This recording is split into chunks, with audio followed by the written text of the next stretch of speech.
所以呢，歡迎大家咧嚟到大棠花園，咁啊，俾大家咧係對自己嘅健康生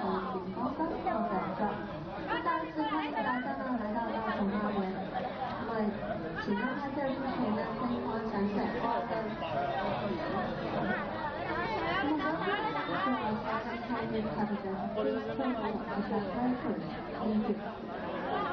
咁啊，大棠花咧嚟到我哋海洋公園之後，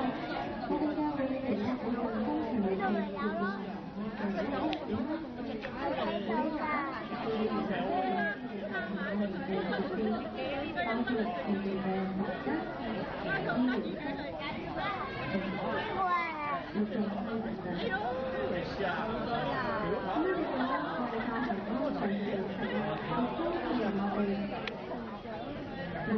全面嘅接觸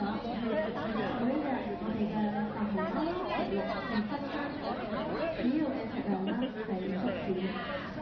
包括有黃色、咖喱竹、土竹、吊絲燈竹、糖竹等等。另外，大棠花咧都會食蔬果，人造牛奶。冇打橫㗎。咁除咗提供咧優質嘅高纖維俾同埋食物